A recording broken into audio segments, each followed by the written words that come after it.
Column का उन्वान है रवाटी टे मुचप्पड़। मकाम सताइश है कि ज़हनी मरूबियत और लिसानी ग़ुलामी के इस दौर में भी हमारी पुलिस ने अपने रोज़नामचों और ज़िमनियों में वो ज़बान ज़िंदा रखी है जो इस्तेमारी ग़ुलामी के दौर में हमारी मुतअद्दिद रियासतों और हुकूमतों के ज़हनी तौर पर आज़ाद हुक्मरानों ने अपनी सरकारी ज़बान बना रखी थी, जो अब पाकिस्तान के तमाम सूबों और तमाम पाकिस्तानी ज़बानें बोलने वालों के माबैन राब्ते की ज़बान है, और जिसे आज़ादी के वक्त से आज तक हम अपनी कौमी ज़बान की हैसियत से अंग्रेज़ी की जगह अपनी सरकारी ज़बान बनाने के ख़्वाह हैं। इम्तिदाद ज़माना से और मौजूदा ज़माने की पुलिस के हत्थे चढ़ जाने से अब इस ज़बान का भी वही हशर हो गया है जो किसी का पुलिस के हाथों हो जाता है, बिलखुसूस कोई भी पाकिस्तानी ज़बान बोलने वालों का। हज़रत दाग़ का दावा था कि सारे जहां में धूम हमारी ज़बान की है, और आपने तो सुना ही होगा कि दाग़ तो अच्छे होते हैं, मगर ये ज़बान अब ऐसी बेज़बान हुई है कि चैनलों के एंकरों समेत इसके साथ जो जैसा सलूक चाहे कर ले, अब ये उफ़ तक नहीं करती। बेदाग ज़बान तो अब सुनने ही को नहीं मिलती। वजह वही है कि अब चैनलों ने ये फ़ैसला कर लिया है कि दाग तो अच्छे होते। बरसों पहले गालिबन 1996 की बात है, Lahore high court Rawalpindi bench के रूबरू मुमताज़ वकील जनाब एजाज हुसैन बटालवी एक पुलिस ऑफिसर की शहादत की खानगी फरमा रहे थे। इसी असना में उन्हें पुलिस की खानगी की भी एक शहादत मिल गई। हुआ यूं कि पढ़ते पढ़ते जब उन्होंने मोहर की जमा मोहरें पढ़ने के बजाय मवाहिर पढ़ी तो जस्टिस मुश्ताक अहमद ख़ान ने फाजिल वकील को टोकते हुए इस्तफसार किया कि क्या ये लफ्ज़ क़वायद की रूह से दुरुस्त है। तो बैरिस्टर एजाज हुसैन बटालवी ने मुस्कुराते हुए जवाब दिया कि मैंने तो पुलिस की ज़िमनियों में इससे भी ज़्यादा दिलचस्प ज़बान पढ़ी है। फिर उन्होंने एक दिलचस्प हवाला भी दिया। उन्होंने अदालत को बताया कि एक ज़िमनी में लिखा था कि तलाशी लेने पर मुलजिम की डब्बे कलां से रवाटी टे मुचप्पड़ बरामद हुई। ख़वातीन हज़रात, डर न जाइएगा कि दहशतगर्दी और तखरीबकारी के इस जदीद तरीन दौर में पुलिस ने मुलजिम की किस हसास तरीन शय से क्या ख़तरनाक चीज़ बरामद कर ली। डर तो हम भी गए थे, और डरते डरते सोचा कि ये जुमला तो उर्दू ही का मालूम होता है, मगर पुलिस के आगे बड़े बड़ों की उर्दू ख़राब हो जाती है, हम क्या शय हैं। ताहम पुलिस के खौफ से अपने सूखे हुए हलक को पानी से तर करके इन मुश्किल अल्फाज को पानी करने की कोशिश की और कामयाब रहे। आइए हम आपको अपनी इस कामयाबी का इक़बाली बयान रिकॉर्ड करवाते हैं। आपको तो खैर मालूम है, मगर बज़रिया मज़मून हाज़ा बाबा लोग को मालूम हो कि हमारे गांव देहात के वज़ादार लोग तहबंद या धोती बांधने के बाद मकाम बंदिश से ज़रा नीचे का कुछ कपड़ा बंधन तले से गुजार कर ऊपर को निकाल लेते हैं और इस झोले या झोली में अपनी कोई कीमती चीज़ महफूज कर लेते हैं।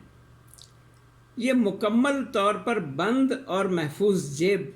डब कहलाती है। डब छोटी भी होती है और बड़ी भी। छोटी को फ़ारसी में खुर्द कहते हैं और बड़ी को कलां। अब बाबा लोगों को यकीनन डब्बे कलां का मतलब तो मालूम हो ही गया होगा। जैसा कि बैरिस्टर एजाज हुसैन बटालवी साहब के मुकदमे में ज़िक्र आया कि पुलिस ने मोहर की जमा एक अरबी कायदे को मद्देनज़र रखकर मवाहिर बना ली। उसी कायदे की रूह से जिसके तहत मज़मून की जमा मज़ामीन, मकतूब की जमा मकातीब और मशहूर की जमा मशाहिर बनाई जाती है, मज़कूरा पुलिस ऑफिसर को भी जब किसी भी लुग़त में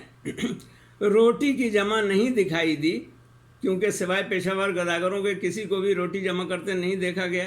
ताहम रोटी की जमा उन्हें भी मालूम नहीं होगी, तो उसने खुद मुजतहिद असर या मुजतहिद नस्र बनकर रोटी की जमा रवाटीट बना डाली। इसी किस्म के क़वायद की रूह से बच्चे की जमा बवाचीच हो सकती है, मर्द की जमा मरदूद और खटमल की जमा खटामिला। अब रह गया लफ्ज़ मुचप्पड़, तो ऐ साहिबो, अगर عطر لگا ہوا لباس معطر ہو سکتا ہے، اور ہم جیسے اینکو لوگوں کو معنق کہا جا سکتا ہے، اور چربی سے بھرے ہوئے گوشت یا شخص کو مچرب قرار دیا جا سکتا ہے، تو آخر چپڑی ہوئی روٹیوں کو مچپڑ کیوں نہیں کہا جا سکتا؟ اب ذرا الگ ترتیب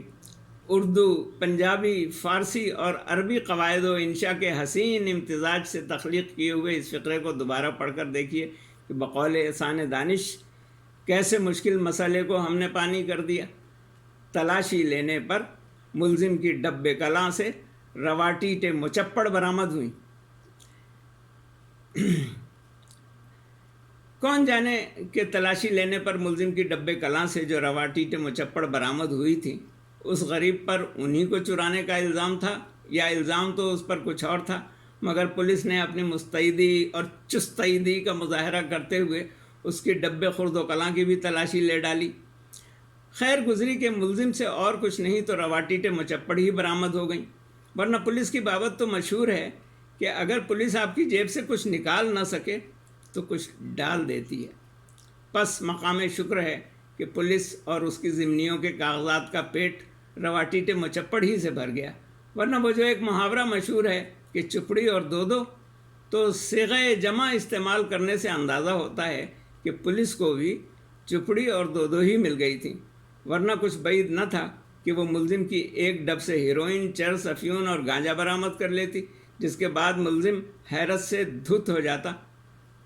صاحب اردو زبان کے بہت سے الفاظ کو پولیس ہی نے اپنے لتر، چھتر یا ڈنڈے کے زور سے زندہ رکھا ہے، ورنہ آپ کو اردو اخبارات میں حوالات، تفتیش، ضمانت، روزنامچہ، ضمنی، نتھی الف، فرد مقبوضگی، سپرداری، موقع واردات، اقبالی بیان، بیان نزعی، اعانت مجرمانہ، مداخلت بیجا، بامور و کار سرکار، حبس بیجا، اغوا برائے تاوان، مجرمانہ حملہ، اقدام قتل، قتل عمد، اخفاء جرم اور اشتہار شور و غوغا